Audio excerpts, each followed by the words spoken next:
Learners, previous class में हमने आपको types of crystalline solid and उसकी प्रॉपर्टीज से रिगार्डिंग इन्फॉर्मेशन बतलाया था और साथ ही crystal lattice and unit cell क्या है इसके बारे में भी आपको बताया गया था और उसके पैरामीटर्स से रिगार्डिंग वो भी हम लोगों ने देखा। आज हम लोगों को यूनिट सेल के क्लासिफिकेशन पर बात करना है। आपको याद होगा हमने आपको बतलाया था कि यूनिट सेल ब्रॉडली 2 पार्ट में हम लोगों ने डिवाइड किया था। एक को क्या कहते हैं, प्रिमिटिव और simple unit cell, and the second one क्या था, सेंटर्ड और नॉन प्रिमिटिव यूनिट सेल। आज हम लोग उसी के बारे में जानेंगे कि वो क्या हैं। तो उसको आइडेंटिफाई करने के लिए बहुत सिंपल डायग्राम से और एक डेफिनेशन से उसको हम लोग आइडेंटिफाई करते हैं। सिंपल और primitive unit cell is that unit cell in which the constituent particles आपको बता दिया गया है, it is either atoms, ions और मॉलिक्यूल्स।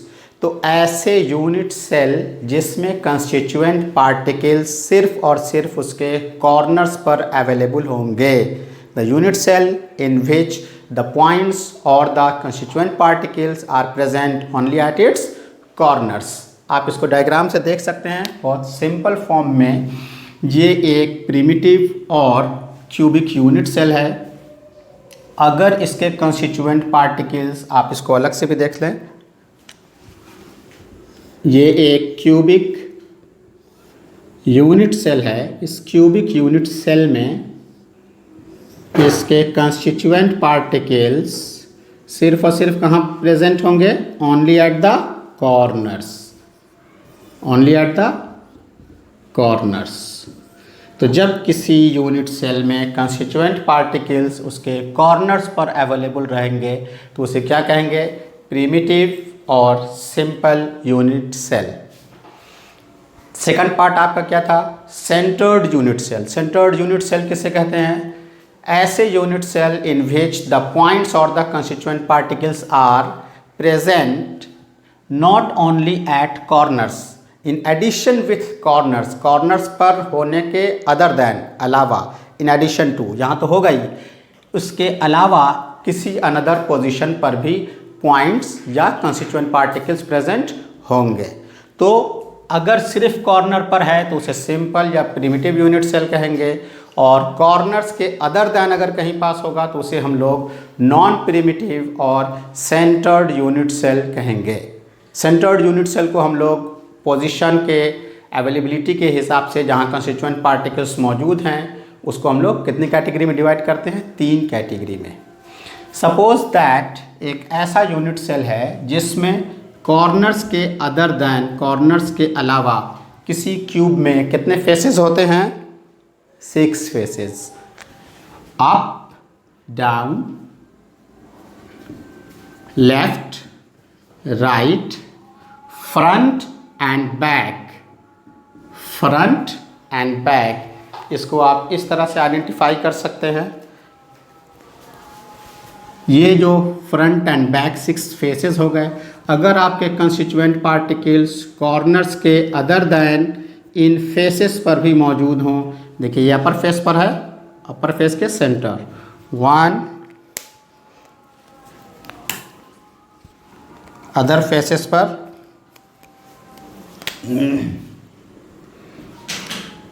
बॉटम के फेस पर 2, लेफ्ट 3, 4, फ्रंट एंड बैक। तो जब कोई कंस्टिट्यूएंट पार्टिकल इसके कॉर्नर के अदर दैन 6 फेसेस पर भी अवेलेबल हों तो इसे हम लोग क्या कहेंगे, face centred cubic, FCC, face centred cubic.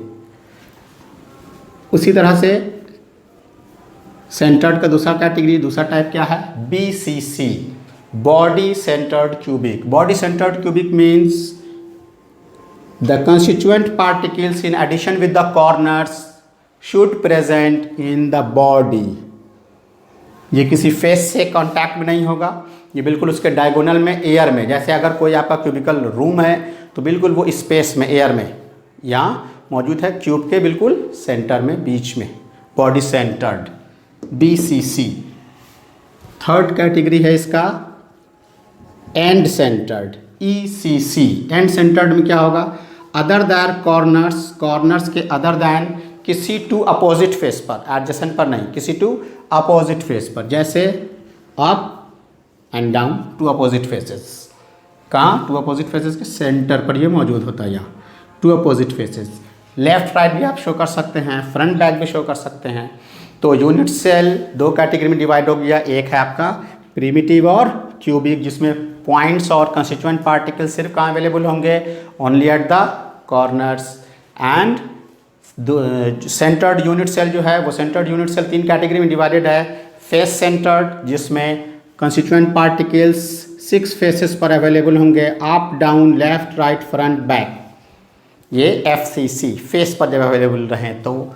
इसके अलावा अगर वो आपका constituent particles in addition with corners, corners के अदर देन कहाँ अवेलेबल हो, उसके डायगोनल पर, उसके बॉडी के अंदर, इसे क्या कहेंगे, BCC बॉडी सेंटर्ड। और इसके अलावा एंड सेंटर्ड, जिसमें कॉर्नर्स के अलावा उसका कंस्टिट्यूएंट पार्टिकल किसी टू अपोजिट फेस पर अवेलेबल रहे तो उसे क्या कहेंगे हम लोग, उसे कहेंगे ECC।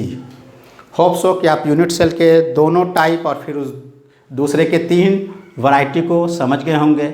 अब हम लोग ये जानेंगे कि ये जो and centred, body centred, face centred या प्रिमिटिव यूनिट सेल है, इनके पैरामीटर्स के हिसाब से इनको कितनी कैटेगरी में डिवाइड किया गया है। पैरामीटर्स के बारे में हमने आपको बतला दिया था, 3 एजेस एंड 3 एंगल्स को मिला के पैरामीटर्स कहते हैं, जो किसी यूनिट सेल को कैरेक्टराइज करते हैं।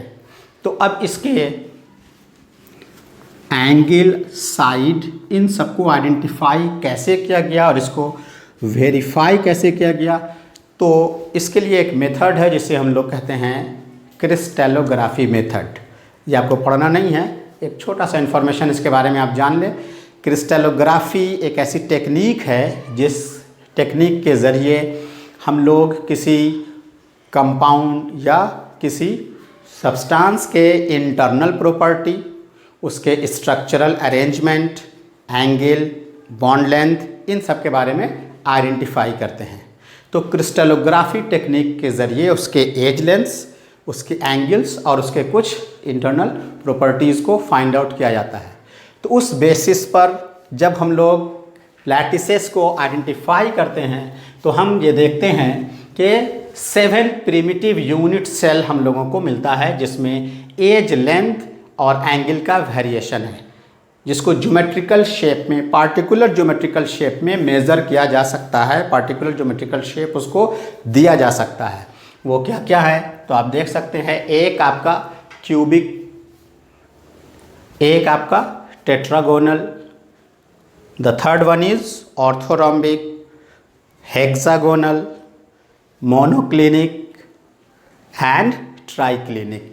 ये 7 प्रिमिटिव यूनिट सेल की कैटेगरी में इसको हम लोग डिस्ट्रीब्यूट करते हैं, जिस कैटेगरी में जितने भी टाइप्स ऑफ यूनिट सेल हैं वो एग्जिस्ट कर सकते हैं। इन दोनों को जब आप कोरिलेट करेंगे तो आपको क्या पता चलेगा, आपके पास जो कैटेगरी है वो कैटेगरी क्या आई, देखिए आपके पास कैटेगरी आई प्रिमिटिव,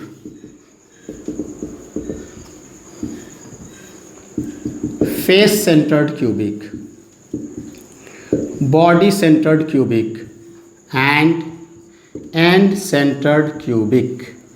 अब इनको इनसे कैसे रिलेट करेंगे, very simple.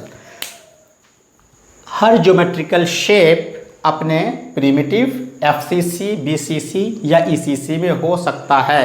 It should be expected that all the unit cell में exist in its 4 different types.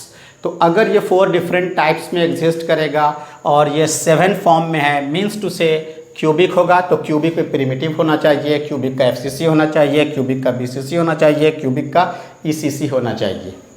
Cubic का प्रिमिटिव, FCC, BCC या ECC जैसे उसी तरह से सब में होगा। एक एग्जांपल के तौर पर, अगर क्यूबिक का प्रिमिटिव है तो उसके कंस्टिट्यूएंट पार्टिकल्स कहाँ अवेलेबल होंगे, उसके कॉर्नर्स पर अवेलेबल होंगे।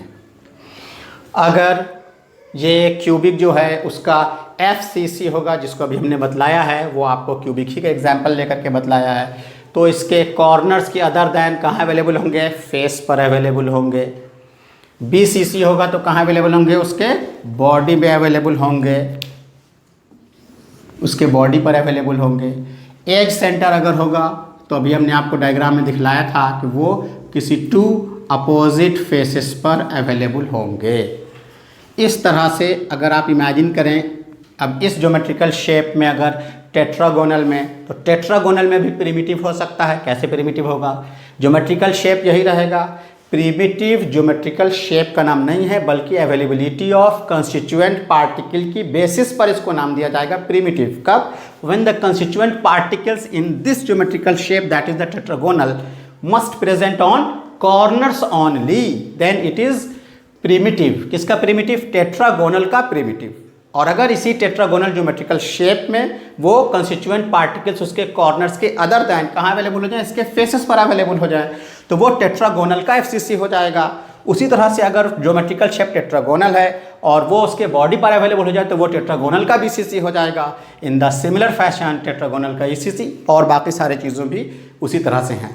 तो अब आप ये बतलाएं स्टूडेंट्स एंड लर्नर्स कि अगर ये सारी पॉसिबिलिटीज़ एग्जिस्ट कर जाए तो 7 प्रिमिटिव यूनिट सेल में 4 पॉसिबिलिटी जब आ जाएगी तो टोटल नंबर ऑफ क्रिस्टल्स कितने हो जाएंगे? 7 × 4, 7 × 4। तो ये जो 7 × 4 आपका आ जाएगा तो टोटल नंबर ऑफ क्रिस्टल्स कितने हो गए?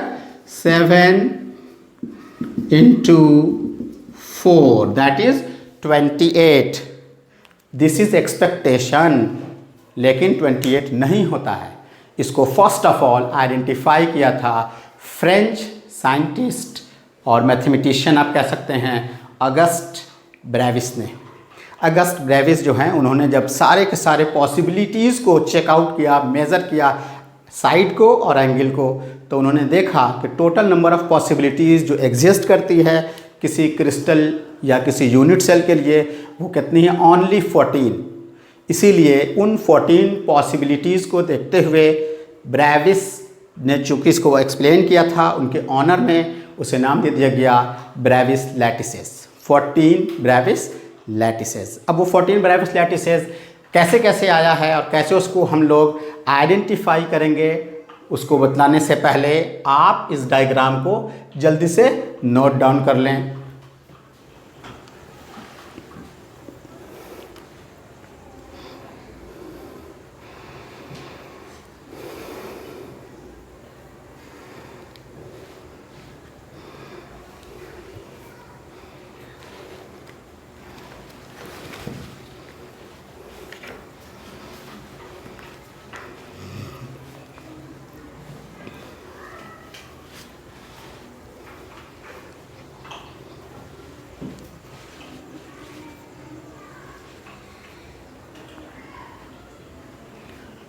सो स्टूडेंट्स, होप सो कि आपने इसको ड्रॉ कर लिया होगा। अब फर्दर डिस्कशन करते हैं हम लोग 14 ब्रेविस लैटिसेस से रिगार्डिंग। तो 14 ब्रेविस लैटिसेस किस तरह से एग्जिस्टेंस में आया उसको आइडेंटिफाई करने के लिए हम लोग एक कॉलम ड्रॉ करेंगे।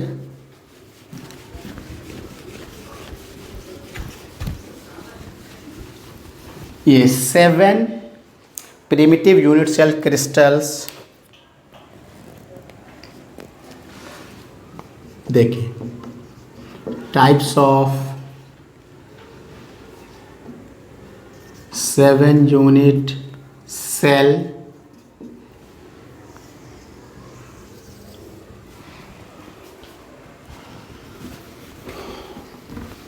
second column edge length, third column is angle, fourth column is its example.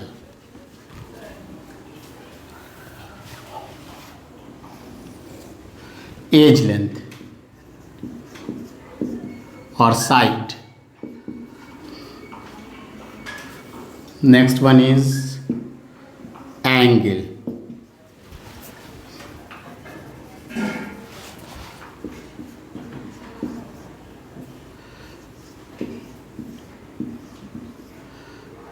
As length and angle. And now this 7 crystal system को जब आप क्लासीफाई करेंगे तो आप टाइप्स ऑफ 7 यूनिट सेल में जो अभी नाम लिखा था उसी को हम लोग यहाँ पास फर्दर एक्सप्लेन करेंगे। देखें,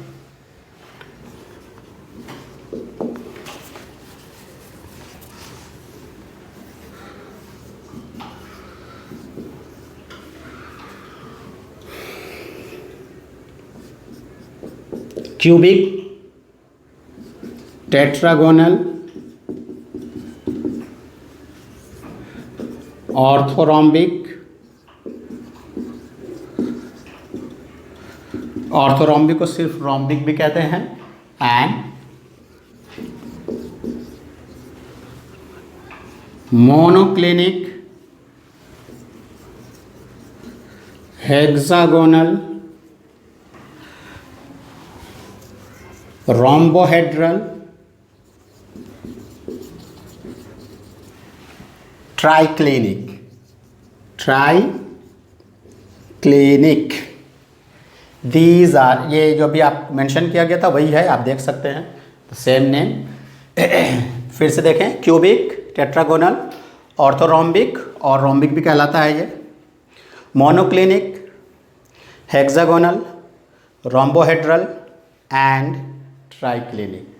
rhombohedral is also known as trigonal. Rhombohedral को ट्रिगोनल भी कहते हैं।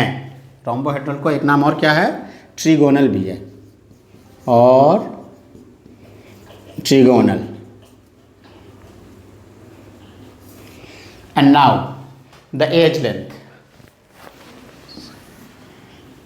एज लेंथ हम लोग ए, बी एंड सी से डिनोट करते हैं। इसमें A equal to B equal to C, तीनों के तीनों साइड, लेंथ, ब्रेड्थ, हाइट, ये सब का सब आपस में क्या होता है, इक्वल होता है। इसमें A is equal to B not equal to C. A, B and C तीनों आपस में कोई भी इक्वल नहीं होता है। एंड एक पार्टिकुलर सेक्वेंस में आपको एक्सप्लेन करेंगे सो दैट आपको याद करने में, लर्न करने में बिल्कुल आसानी हो जाए। A is equal to B not C, A equal to B equal to C, and the last one is again A naught B naught C। इसमें एक सेक्वेंस है स्टूडेंट्स जो आपको याद करने में बहुत सिंपल हेल्प करता है। देखें, first of all A equal to B equal to C and last से नॉट इक्वल का क्राइटेरिया आप स्टार्ट करें। तो लास्ट नॉट इक्वल, फिर इसको नॉट इक्वल, फिर इसी को रिपीट कीजिए तीनों इसी सेम क्राइटेरिया को। तो देखिए आप, सेम चीज़ यहाँ आ गया, ये बिल्कुल सेम चीज़ यहाँ लिख दिया गया, फिर इसको यहाँ लिख दिया गया, फिर इसको यहाँ लिख दिया गया, एंड फर्दर लास्ट में A not B not C not. Just a trick so that the sequence maintain, ताकि आपको याद हो जाए। इससे एग्जाम में क्वेश्चन ज़रूर आते हैं। एक बार फिर हम इसको कंक्लूड करेंगे। पहले हम लोग एंगल की बात कर लेते हैं। तो एंगल को आपको याद होगा, हमने बताया था पैरामीटर्स में कैसे डिनोट करते हैं, अल्फा, बीटा एंड गामा।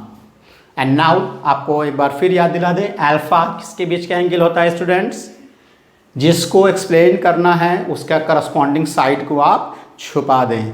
तो अल्फा का करस्पॉन्डिंग साइड ए है, तो अल्फा किसका एंगल हो जाएगा, बिटवीन बी एंड सी। आपको हमने ट्रिक सिखाया था बिल्कुल इस तरह से, ए अल्फा, बी बीटा, सी गामा। जिसको आपको फाइंड आउट करना है, अल्फा फाइंड करना है, उसका करस्पॉन्डिंग साइड आप छुपा दें बी एंड सी का।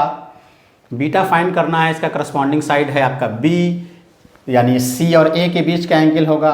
गामा एंगल किसके बीच का होगा, उसका करस्पॉन्डिंग साइड सी, इसको छुपा दें आप, तो A and B. Hope so कि आपको याद आ गया होगा। तो इस एंगल को हम लोग यहाँ पास मेंशन करेंगे, alpha, beta and gamma.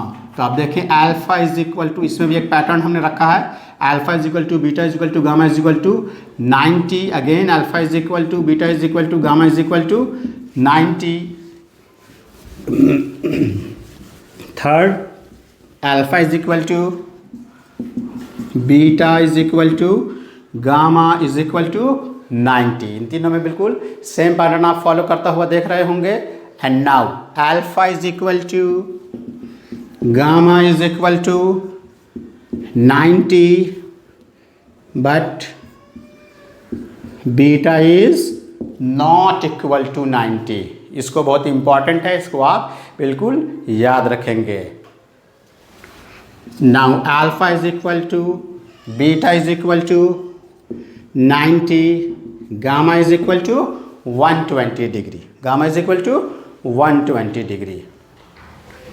Next is alpha is equal to, beta is equal to, देख रहे हैं आप, alpha is equal to, beta is equal to gamma not 90। अब इसमें एक कन्फ्यूज़न होता है, वो भी हम अभी आपको एक्सप्लेन कर देते हैं। The last one is alpha not, beta is not equal to, gamma is not equal to 90। इन दोनों में जो कन्फ्यूज़न है उसको ज़रा हम एक्सप्लेन कर देते हैं। एक चीज़ और मेंशन कर देते हैं एग्जाम्पल से रिलेटेड, तो उसके एग्जाम्पल को हम नेक्स्ट कॉलम जो आपने बनाया होगा उसके एग्जाम्पल को नेक्स्ट कॉलम में लिख देते हैं। तो आप एक कॉलम और जो ड्रॉ कर लें उसको एग्जाम्पल में हम लोग मेंशन कर देते हैं। सो नाउ द एग्जाम्पल्स, तो जो फर्स्ट है वो फर्स्ट क्या है स्टूडेंट्स, आप देख सकते हैं फर्स्ट आपका क्या है, क्यूबिक। तो क्यूबिक के एग्जाम्पल में copper, zinc sulphide, KCl, copper, zinc sulphide, KCl and NaCl भी हो सकता है, ETC और भी एग्जाम्पल्स इसमें हो सकते हैं। सेकंड आप देखें लर्नर्स, उधर क्या है, टेट्रागोनल, तो उसके एग्जाम्पल में क्या हो सकते हैं, टिन, SnO2, टाइटेनियम डाइऑक्साइड, ये सब इसके एग्जाम्पल में, tin dioxide, titanium dioxide.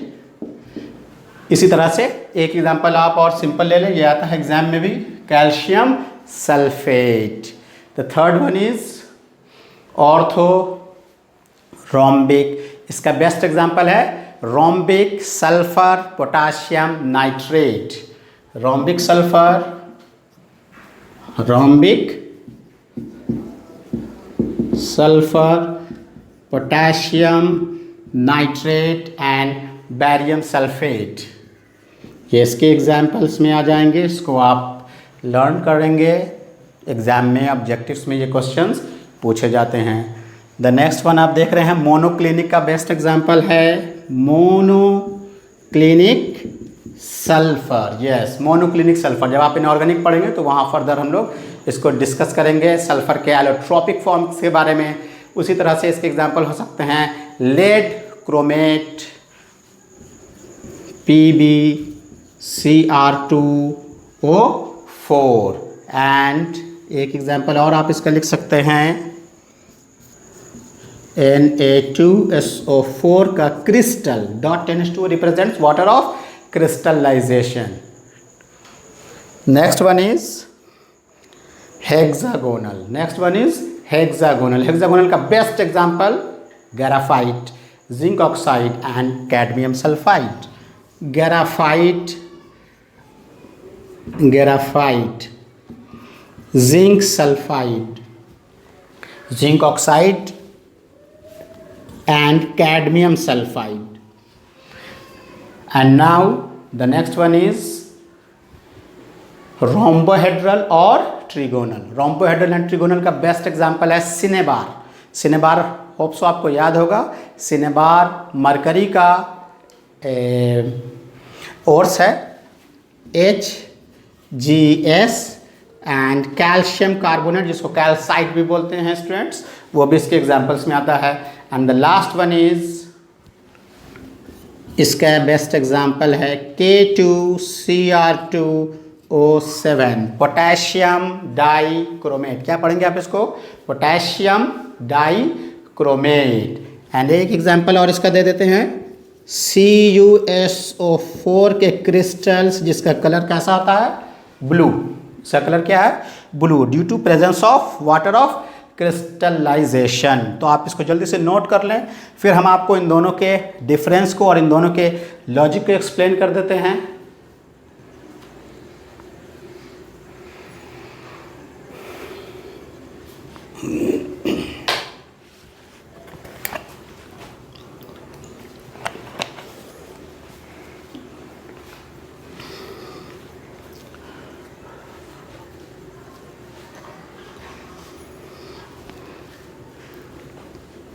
So students and learners, आप एक चीज़ यहाँ गौर करेंगे, इसका सेंस क्या है और इसका सेंस क्या है, इन दोनों को बहुत अच्छे से समझने की कोशिश करें।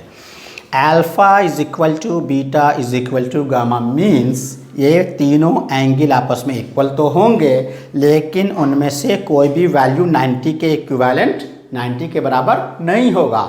मीन्स हो सकता है कि वो तीनों वैल्यू 70 70 70 हो जाएं, 93 उनमें से कोई भी नहीं है, ऐसे याद रखेंगे आप। उसी तरह से यहाँ क्या सेंस है, ना तो अल्फ़ा बीटा और गामा आपस में इक्वल होगा और ना ही उनमें से कोई भी एक वैल्यू 90 के बराबर होगा। Is that clear? फिर से समझें, अल्फ़ा बीटा गामा आपस में इक्वल नहीं होगा और कोई भी वैल्यू 90 के बराबर 90 के इक्वल नहीं होगा। जैसे हो सकता है कि ये 60 हो, ये 75 हो, ये 100 हो, आपस में सब अलग अलग हैं और कोई भी उनमें 90 के इक्वल नहीं है। तो एग्ज़ाम में ये बेसिक पैरामीटर्स देके क्वेश्चंस आते हैं। जैसे आपको कह दिया जाएगा कि कोई क्रिस्टल फाइंड आउट किया गया, उसके एंगल वैल्यू दे देगा, वो एंगल का वैल्यू सपोज दैट 90 90 90 है एंड उसके एज पैरामीटर्स के वैल्यू आपस में दो साइड दे देगा वैल्यू में 619 picometre 619 picometre and third is 735 picometre. तो आप देखेंगे कि एज में दो एज इक्वल है, एक एज इक्वल नहीं है और तीनों एंगल आपस में 90 है, तो उसका टाइप ऑफ क्रिस्टल क्या हो जाएगा, यूनिट सेल का टाइप क्या हो जाएगा, टेट्रागोनल। टेट्रागोनल। तो इस तरह से हम लोग इसको आइडेंटिफाई करेंगे and sometimes it may be possible direct question example से पूछ दिया जाता है, जैसे what is the type of NaCl। इसको आप जल्दी नोट कर लें। अब इस पॉसिबिलिटीज़ में हम आपको एक्सप्लेन करेंगे 14 ब्रेवियस लैटिसेस कैसे पॉसिबल हैं, क्योंकि आपको अभी बताया गया था कि सारी पॉसिबिलिटी मींस क्यूबिक का चारों form primitive, FCC, BCC and ECC, सब में चारों पॉसिबिलिटी नहीं है। अगर होते तो 28 पॉसिबिलिटी होती, लेकिन हमने आपको अभी बताया कितनी पॉसिबिलिटी है, ओनली 14। ये mathematical calculation and X ray crystallography method से कैलकुलेट करने के बाद इस पॉसिबिलिटी को मिस्टर ऑगस्ट ब्रेविस ने फाइंड आउट किया है। तो इसको नोट कर लें।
होप सो कि आपने इसको नोट कर लिया होगा। नाउ अब हम आपको बतलाएंगे कौन किस किस फॉर्म में एग्जिस्ट करता है। तो पहले एक सिंपल नोटिफिकेशन बता दें, क्यूबिक में सिर्फ और सिर्फ 3 पॉसिबिलिटीज़ हैं। कितनी पॉसिबिलिटीज़ हैं? 3 पॉसिबिलिटीज़। किस चीज़ की 3 पॉसिबिलिटीज़? इस एग्जाम्पल को या आपने इसको लिख लिया होगा, देखिए वो क्या पॉसिबिलिटीज़ है उसको। Only 3 possibilities, 3 types. What are these 3 types? These 3 types means इसमें सिर्फ और सिर्फ पाए जाएंगे simple cubic, FCC and BCC। Cubic की सिर्फ 3 पॉसिबिलिटी होगी। क्यूबिक में एज सेंटर्ड ECC एग्जिस्ट नहीं करता है। टेट्रागोनल में सिर्फ और सिर्फ सिंपल एंड FCC। कितनी पॉसिबिलिटी आई? यस बोलें 2। आप समझ रहे हैं स्टूडेंट्स, इसमें सिर्फ 2 पॉसिबिलिटी, यानी टेट्रागोनल में simple cubic and FCC exist करता है। इसका body centred geometrical arrangement and edge centred geometrical arrangement exist नहीं करता है। ऑर्थोरोम्बिक में all the 4 possibilities exist, means इसमें simple cubic, FCC, BCC and ECC, total कितने हो गए इसमें? 4 possibilities. Monoclinic, now the 1, 2, 3 and 4 monoclinic sections. Monoclinic के क्राइटेरिया में इसमें एग्जिस्टेंस, इसमें भी ओनली 2 पॉसिबिलिटीज। कौन कौन सी पॉसिबिलिटीज है? Simple and ECC, simple and ECC। And now in सब में इसमें कितनी पॉसिबिलिटीज आई? 2। और बाकी जो आप देख रहे हैं इन सब में ओनली 1, 1 एंड 1, और वो 1 सिर्फ क्या है? Simple, simple and simple. Total को काउंट करके देखते हैं स्टूडेंट्स, कितना आता है इसकी पॉसिबिलिटीज? 3, 2, 5 and 4, 9, 9 and 2, 11, 12, 13 and 14। देख रहे हैं आप, ओनली 14 पॉसिबिलिटीज़। जो पॉसिबिलिटीज़ एग्जिस्ट नहीं करेगी उसको आप काउंट नहीं करेंगे, इसलिए 28 नहीं होगा, 14 होगा। इसको साइड एंड एंगल के कैलकुलेशन से मिस्टर ऑगस्ट ब्रेविस ने कैलकुलेट किया था, और उन्हीं के ऑनर में इसको क्या नाम दे दिया गया? 14 ब्रेविस लैटिसेस। ये उसके डिस्क्रिप्शंस हैं। इसमें एज सेंटर्ड नहीं पाया जाता है, इसमें बॉडी सेंटर्ड और एज सेंटर्ड एग्जिस्ट नहीं करता है, इसमें चारों पॉसिबिलिटीज़ अवेलेबल हैं। इसमें सिर्फ सिंपल और एज सेंटर पाया जाएगा, इसमें सिंपल, सिंपल एंड सिंपल, बाकी पॉसिबिलिटीज़ इसमें नहीं एग्जिस्ट करेगी। होप सो कि आप इसको समझ गए होंगे। आप इसको जल्दी से नोट डाउन कर लें।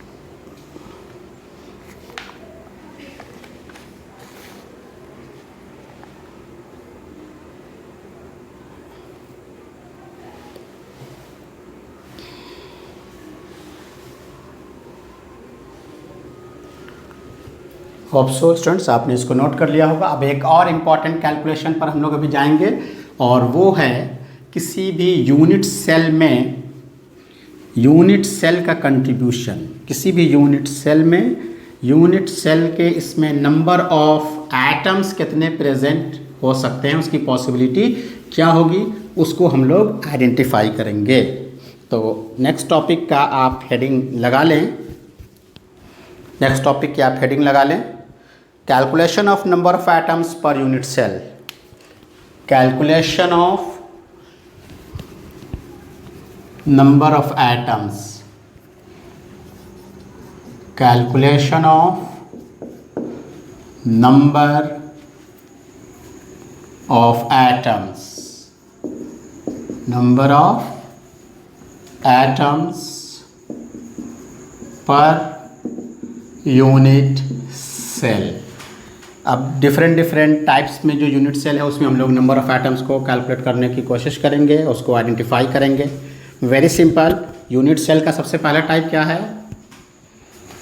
Simple and primitive. Simple and primitive किसे कहते हैं? सिंपल एंड प्रिमिटिव ऐसे यूनिट सेल को कहते हैं जिसमें constituent particles are present only at the corners. Yes, ये सिर्फ कहाँ अवेलेबल होते हैं? कॉर्नर्स में अवेलेबल होते हैं। ये हो गया आपका यूनिट सेल।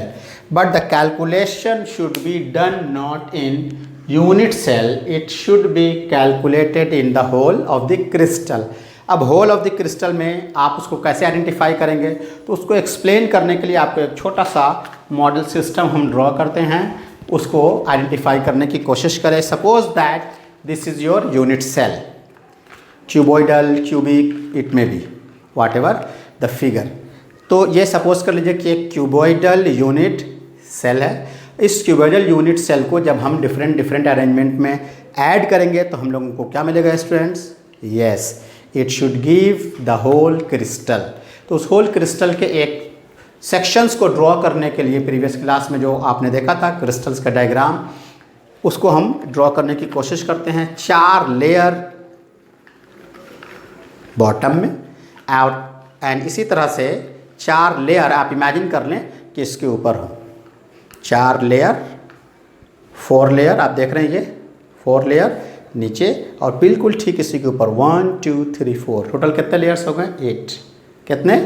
8। अब इन 8 लेयर्स में नंबर ऑफ एटम्स को कैसे फाइंड आउट करेंगे उसको समझने के लिए आप देखें हर कॉर्नर्स पर एटम मौजूद है। एक और बात, ये जो आपको यहाँ डायग्राम ड्रॉ किया गया है और आप देख रहे हैं कि बीच में गैपिंग है कंस्टिट्यूएंट पार्टिकल्स के, ये रियल फिगर 3 डायमेंशनली नहीं है। इन रियल सिचुएशंस कोई गैपिंग नहीं होगी, ये बिल्कुल एक दूसरे से क्या होंगे? कनेक्टेड होंगे। आपको एक्सप्लेन करने के लिए, समझाने के लिए इस डायग्राम को सिंपल फॉर्म में अलग अलग दिखलाया गया है। यूनिट सेल आपस में जो कंस्टिट्यूएंट पार्टिकल्स होते हैं उसमें गैपिंग नहीं होती, बिल्कुल कनेक्टेड। तो एंड नाउ जस्ट इमेजिन करें कि एक स्फीयर को एक कॉर्नर पर आप इमेजिन कर लें। तो एक कॉर्नर पर जब आप उसको इमेजिन करेंगे तो नीचे वाले लेयर में वो एक कॉर्नर कितने कॉर्नर के साथ कांटेक्ट में आ जाएगा? 4। नीचे वाले लेयर से एक कॉर्नर का बॉल कितने अनदर कॉर्नर्स के कांटेक्ट में आ जाएगा? 4 कॉर्नर्स के। और चूंकि इसके ऊपर सेम लेयर है अवेलेबल 1 2 3 एंड 4, बिल्कुल इस तरह से इमेजिन कर लें आप। ये एक लेयर ऐसे, एक लेयर इस तरह से, और यहाँ बिल्कुल सेंटर में यहाँ बॉल रख दिया गया। तो एक बॉल इधर, एक बॉक्स इधर, एक बॉक्स इधर आ जाएगा। तो 4 लेयर नीचे और 4 लेयर ऊपर और बीच में यहाँ एक बॉल है। तो नीचे के 4 लेयर के साथ वो कांटेक्ट में आ जाएगा। अब जब ये 4 लेयर के साथ कांटेक्ट में आएगा लाइक दिस, इमेजिन करें ऐसे है, और एक कॉर्नर के पास बॉल है। तो नीचे के 4 लेयर के साथ कांटेक्ट में आ जाएगा और एकदम सेम ऊपर भी लेयर्स अवेलेबल है। तो ऊपर के भी 4 लेयर के साथ ये कांटेक्ट में आ जाएगा। तो जब ये नीचे के 4 लेयर के साथ और फिर ऊपर के 4 लेयर के साथ, तो टोटल कॉर्नर्स के एक बॉल का कांटेक्ट कितने अनदर कॉर्नर से हो जाएगा? 8। और अगर आप इमेजिन कर लें कि सारे के सारे कॉर्नर्स में बॉल का कंट्रीब्यूशन इक्वल हुआ है, तो एक कॉर्नर को उस बॉल का कितना पोर्शन मिलेगा? 1/8। तो उसको आप कैसे लिखेंगे, कैसे आइडेंटिफाई करेंगे? Number of atoms contributed to 1 corners, एक कॉर्नर में उसका कितना पोर्शन आया? 1/8। और टोटल कितने कॉर्नर्स हैं उसके पास? कितने कॉर्नर्स हैं? 8 कॉर्नर्स। तो 1/8 एक कॉर्नर का कंट्रीब्यूशन, ऐसे टोटल 8 कॉर्नर्स पर बॉल हैं, तो इंटू 8 टोटल कंट्रीब्यूशन जब आप कैलकुलेट करेंगे तो किसी सिंपल क्यूबिक यूनिट सेल में किसी नंबर ऑफ एटम्स जो पर यूनिट सेल का कैलकुलेशन होगा वो कितना आ जाएगा? 1 आ जाएगा। अब ये सिर्फ इसके लिए नहीं, चूँकि सारे के सारे यूनिट सेल के क्लासिफिकेशन में अदर दैन कॉर्नर्स बाकी सारी चीज़ें हैं, तो हर हालत में कॉर्नर्स का कंट्रीब्यूशन सब में कितना लेंगे आप? 1 लेंगे। सारे कॉर्नर्स के कंट्रीब्यूशन कितने आ जाएंगे? 1। अब उसी तरह से अगर आपके पास फेस सेंटर्ड है, FCC, तो फेस सेंटर्ड में कॉर्नर्स के अदर दैन फेसेस पर अवेलेबल होते हैं। तो कॉर्नर्स का कंट्रीब्यूशन आपको बार बार कैलकुलेट नहीं करना है। कॉर्नर्स का कैलकुलेशन आप कैलकुलेट कर चुके। कितना होता है कॉर्नर्स का कैलकुलेशन? 1। फेस, तो एक क्यूब में कितने फेसेस हैं? तो एक क्यूब में आप देख रहे हैं कि 6 फेसेस हैं। 1 बैक में, 2 अप, 3 डाउन, 4 लेफ्ट राइट। इस तरह से टोटल कितने फेस हो गए इसके? 6 फेस। और आप इमेजिन कर लीजिए कि फेस के सेंटर पर एक यहाँ पास बॉल अवेलेबल है और दूसरा बॉक्स इससे आके कैसे कांटेक्ट हो रहा है। तो जो फेस पर अवेलेबल है वो जब एक दूसरे के कांटेक्ट में आया तो एक बॉल कितने फेसेस में कंट्रीब्यूशन कर रहा है, 2। यहाँ एक बॉल है, एक दूसरा यूनिट सेल आया क्रिस्टल बनाने के क्रम में और इसके साथ ये कांटेक्ट में आया, तो उस बॉल का कंट्रीब्यूशन उन दोनों के साथ इक्वल डिस्ट्रीब्यूट हुआ। तो एक फेस पर जो बॉल मौजूद होगा वो कितने यूनिट सेल में डिवाइड हो गया, 2। इक्वल डिवाइड हुआ तो एक फेस का कंट्रीब्यूशन कितना हो गया, 1/2। यानी इसको आप ऐसे सपोज कर लीजिए कि अगर आपका ये फेस सेंटर्ड का है, FCC का है, तो FCC में number of atoms at corners तो सब में रहते हैं, वो तो रहेगा ही आपका 1। अब क्या निकालना है, number of atoms at each faces. Face पर कितना कंट्रीब्यूशन आया, 2। टोटल कितने फेसेस हैं, 6। कितने फेसेस हैं, 6 फेसेस। तो 1/2 इंटू 6। जब आप इसको कैलकुलेट करेंगे तो कितना आ गया, फेस का contribution 3। Therefore total number of atoms in FCC 1 corner का और 3 फेस का, टोटल कितना हो गया स्टूडेंट्स, 4। इसको आपको डायरेक्ट भी याद रखना है, डायरेक्ट आपको एग्जामिनेशन में ऑब्जेक्टिव में ये काम आएगा।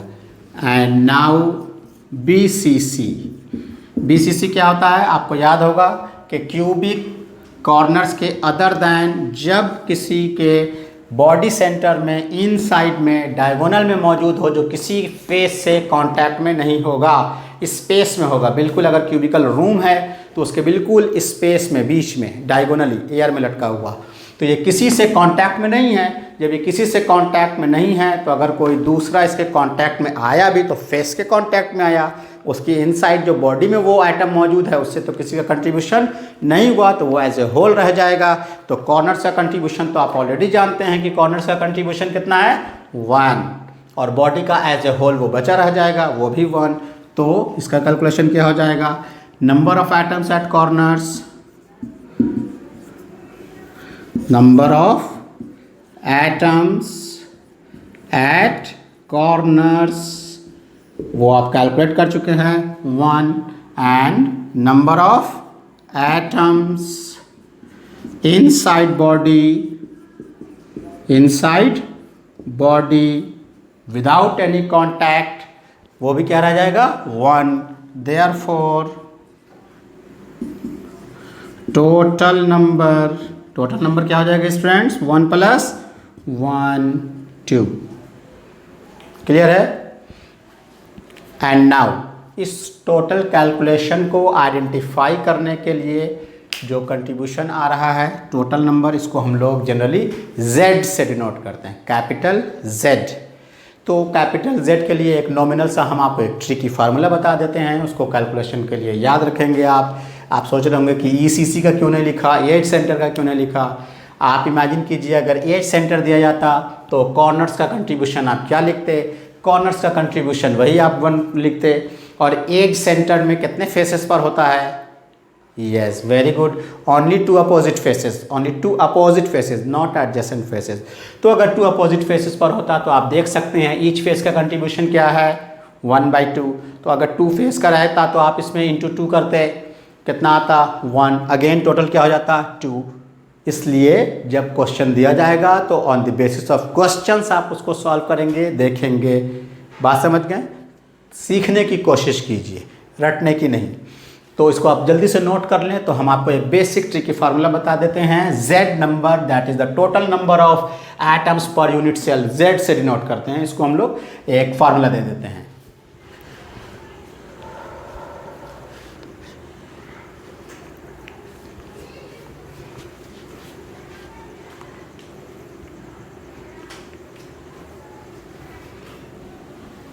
Hope so students and learners आपने लिख लिया होगा। तो number of atoms in cubic unit cell, number of atoms in cubic unit cell can be denoted by capital Z, and it can easily be written as very simple number of atoms at corners NC divided by 8 क्योंकि 8 corners available हैं, plus number of atoms at faces divided by 6, faces पर 6, and now just minute,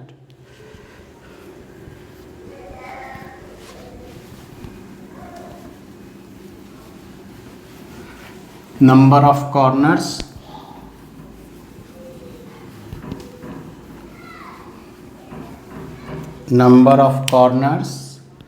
at faces by 2 plus inside the body or body centered divided by 1, इसका as a whole रह जाता है। तो जब आप टोटल को काउंट करेंगे, टोटल कैलकुलेशन में जब आपसे क्वेश्चन दिया जाएगा तो आप इसको कैलकुलेशन में यूज़ कर सकते हैं। इसको एलाबोरेट करने के लिए एक एग्जांपल भी अभी हम लोग लेंगे, इसको आप जल्दी से नोट डाउन कर लें।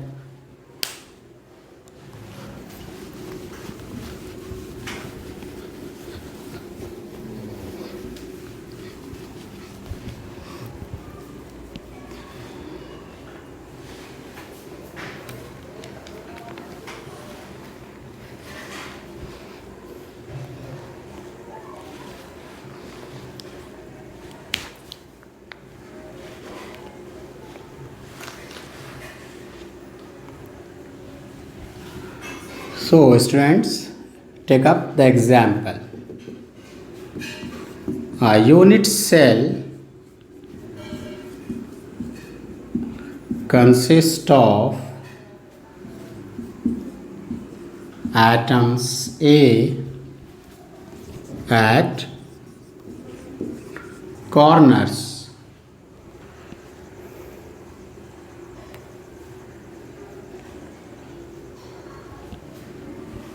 and atoms B at faces, in which 2 atoms are missing at the corners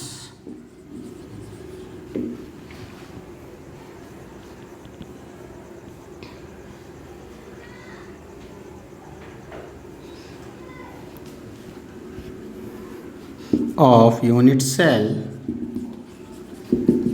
Find the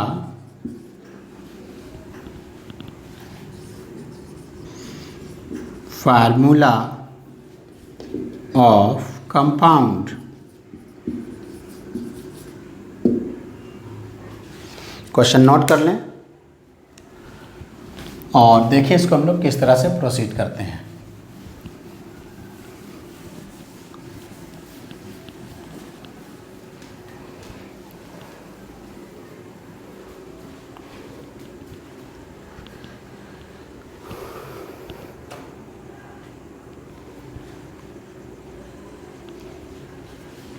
hope so students आपने क्वेश्चन नोट कर लिया होगा। And now how to solve this types of questions.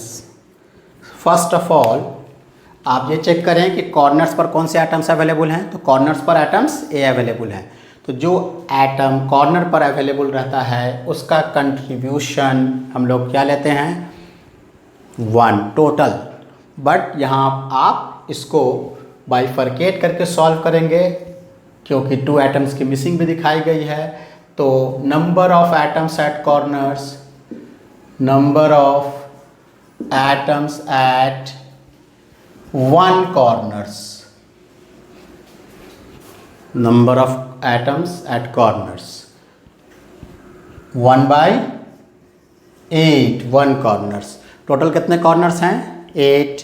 But according to questions 2 atoms are missing. Corner से 2 atoms आप क्या देख रहे हैं कि मिसिंग दिखलाया गया है। 2 एटम्स इसमें क्या है? मिसिंग है। कहाँ से? कॉर्नर से। तो टोटल नंबर कॉर्नर्स पर कितने हैं? 8। 2 अगर उसमें से मिस हो गया तो टोटल कॉर्नर्स पर एटम्स की संख्या कितनी बची? 6। तो ये जो 1/8 है, अब जब टोटल आप कैलकुलेट करेंगे तो चूंकि 2 मिसिंग हो गया है तो टोटल नंबर कितने हो गए कॉर्नर्स के? 6 एटम्स हो गए।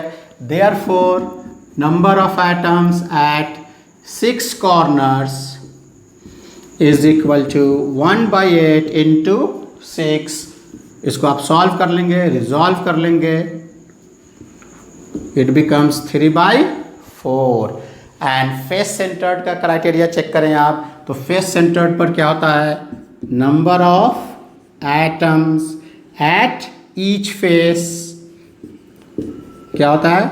आपको याद होगा, ईच फेस का कंट्रीब्यूशन है 1/2। ईच फेस का कंट्रीब्यूशन कितना है? 1/2। टोटल कितने फेसेस हैं? टोटल 6 फेसेस हैं। क्वेश्चंस में आप देख सकते हैं, ये क्यूबिक के फॉर्म पर भी क्वेश्चन दिया गया है। क्यूबिक हो, क्यूबॉइडल हो, फेस 6 होंगे।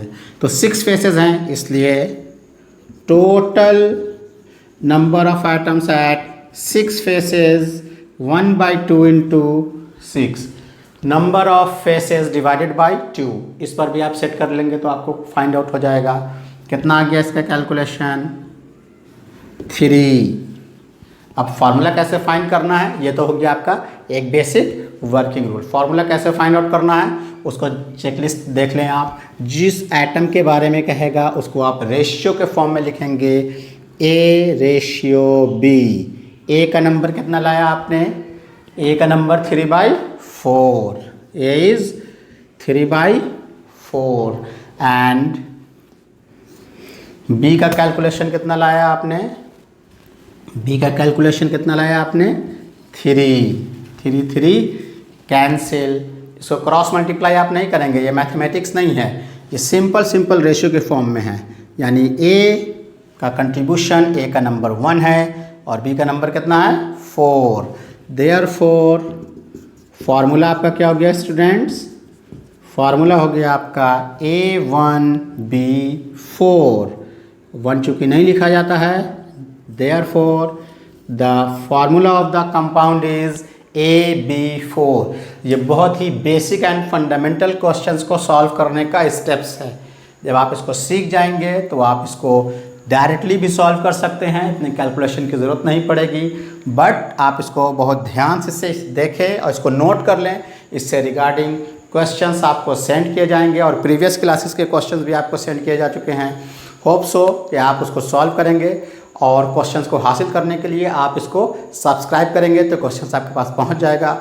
नेक्स्ट क्लास में लर्नर्स एंड स्टूडेंट्स हम लोग ये जानने की कोशिश करेंगे कि इस मॉलिक्यूलर अरेंजमेंट के यूनिट सेल के क्रिस्टल्स में कैसे आपस में इनके अरेंजमेंट 3 डायमेंशनली होते हैं। तो इसको आप नोट कर लें। Till then good bye.